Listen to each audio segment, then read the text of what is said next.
buena y libre de penas por parte de Dios. Nadie somos tan buenos como para decirle a Dios: yo soy muy bueno para que me pruebe, yo soy muy bueno para que me haga sufrir. Nadie podemos hacer eso, no en nuestro sano juicio, o no si somos sinceros. Todos estamos conscientes de la realidad de Romanos 3:23. ¿Recuerda que dice Romanos 3:23? Por cuanto todos pecaron, están destituidos de la gloria de Dios. Todos pecaron, todos pecamos, no una vez, muchas veces. No muchas veces al mes, no muchas veces al año, muchas veces al día. ¿Qué dice Romanos 6:23? Si todos pecamos, si todos ofendemos a Dios constantemente, de alguna manera o de otra, ¿cuál es el precio de ese pecado? ¿Qué dice Romanos 6:23? Porque la paga del pecado es muerte. Y cada que vemos muerte, nos espantamos, ¿no? Es una palabra terrible. Y es una experiencia más espantosa aún. Quienes hemos perdido seres amados lo sabemos. Pero hermanos, ese es el veredicto dictado por Dios para pecadores como nosotros. Y si nos detenemos un poquito a reflexionar, todos experimentamos la muerte lentamente, día tras día de nuestras vidas. El sufrimiento es parte de esa muerte. El sufrimiento es parte de ese precio que debemos pagar por habernos enemistado con Dios. El sufrimiento tiene un pasado triste, pero tiene un glorioso final para quienes amamos a Dios. Pero mientras ese final glorioso llega, debemos batallar para entender cómo podemos conciliar el dolor de esta vida con el amor y el poder de Dios. Debemos enfrentar la difícil pregunta de por qué, por más que oramos y oramos, Dios a veces elige dejarnos sufrir en lugar de terminar con nuestro dolor. Hermanos, esta pregunta no es una pregunta teórica. Es una pregunta que nos hacemos respecto a circunstancias reales. Circunstancias que experimentamos constantemente en nuestra vida, sean nuestras personas o sean las personas de quienes amamos. Cuando nosotros preguntamos cómo podemos conciliar el dolor y el sufrimiento de esta vida con el amor de Dios, no la queremos contestar para ser unos teólogos excelentes o para tener un mayor conocimiento académico de Dios y de las virtudes de Dios. La queremos contestar porque es algo que nos interesa, porque es algo que vivimos en carne propia, porque es algo que nos preguntamos cuando nosotros experimentamos ese sufrimiento. Entonces, para contestar esa pregunta no nos sirven respuestas fáciles, respuestas superficiales, como cuando nos dicen: no te apures, Dios sabe lo que hace. O cuando nos dicen: no te apures, todo pasa por algo.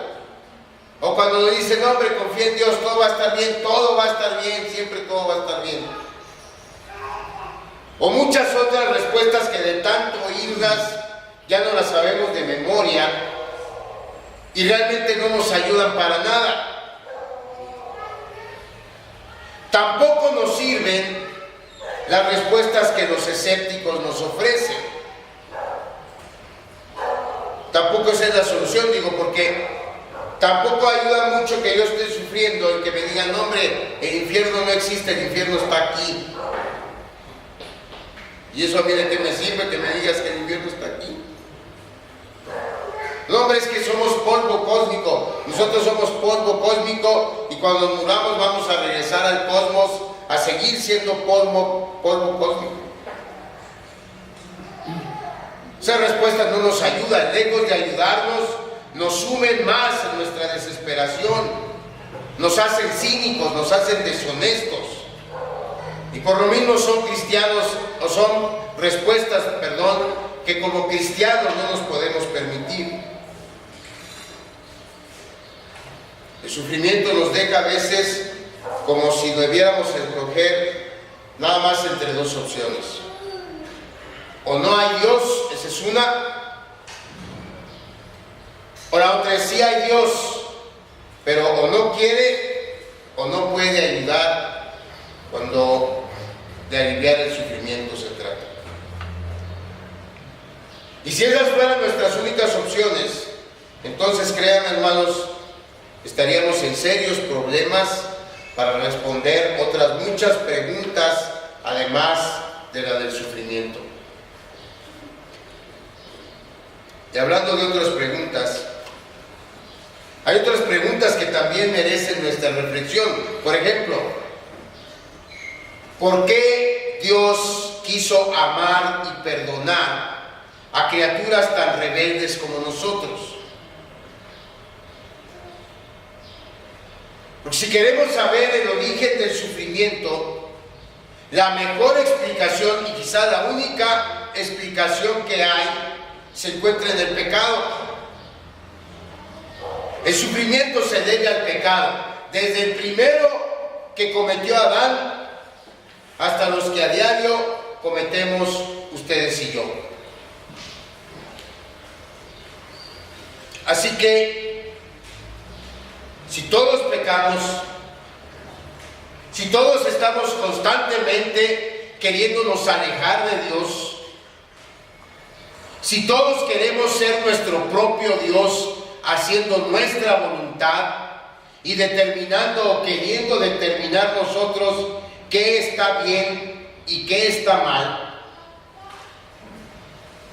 entonces, ¿qué nos hace pensar que merezcamos no sufrir? En una de las consultas que tuve con la doctora Jessica Reyes, la oncóloga que inicialmente estaba tratando el cáncer luego de mi operación, y que le decía yo como que el cáncer en estos tiempos se ha incrementado. Todo el mundo tenemos cáncer o conocemos a alguien que tiene cáncer. Y la respuesta de ella fue, es que es el resultado de la vida que escogimos vivir. Esa fue su respuesta. Ella se refería a que los científicos y los gobiernos han adoptado por incluir muchos químicos en los alimentos. Y entonces nos estamos alimentando de puras cosas químicas que a la larga terminan por hacernos daño más que bien. A eso se debía ella. Pero a un nivel más profundo debemos reconocer que todo este sufrimiento que afrontamos es el resultado de haber escogido vivir lejos de Dios. Nosotros elegimos ignorar a Dios en nuestras vidas. Nosotros elegimos no tomarlo en cuenta en ninguna decisión nuestra. El resultado es el sufrimiento que padecemos a nivel personal, a nivel familiar y como sociedad. Entonces, si esa es la situación, ¿por qué es que aún tenemos ese sentimiento de que Dios debiera intervenir? ¿Y por qué nos preguntamos, si interviniera, cómo tendría que hacerlo para acabar con el sufrimiento a nivel mundial? Todos queremos que el amor y el poder de Dios se manifiesten para rescatarnos de nuestra miseria. ¿No es cierto? Todos queremos eso. Todos que el Señor nos quite de verdad de sufrir, que el Señor se lleve nuestro dolor, que haga algo para que el sufrimiento desaparezca. Déjeme decirle una cosa, ya lo hizo.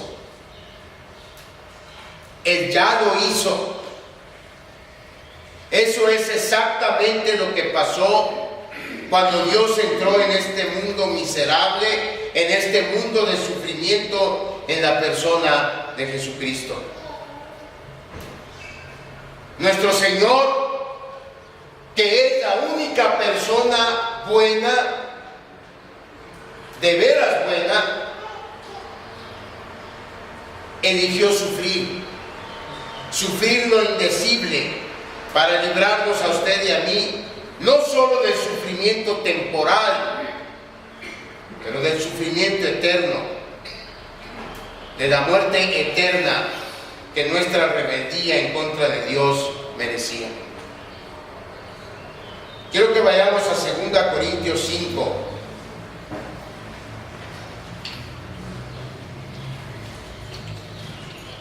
Segunda Corintios 5, y vamos a leer a partir del versículo 17. Déjeme leerlo para usted.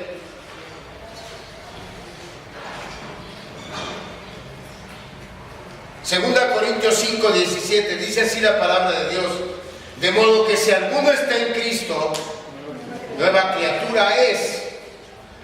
Las cosas viejas pasaron, he aquí, todas son hechas nuevas.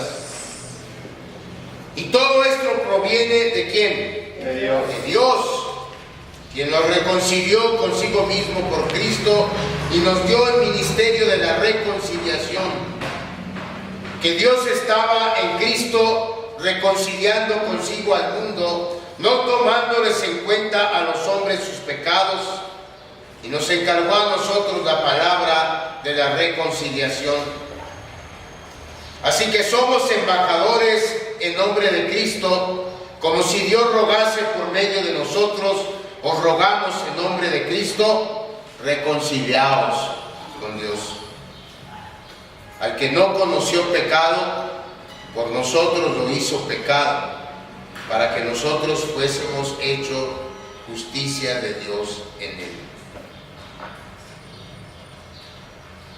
Eso sufrió el Señor Jesucristo. Él vino a obedecer perfectamente a Dios, y en vez de un premio, su premio fue la cruz, porque Él tuvo que pagar el precio que nuestros pecados merecían, el precio que ustedes y yo deberíamos haber pagado, porque todos los días ofendemos a Dios de una o de otra manera, y de muchas maneras. Él llevó nuestro pecado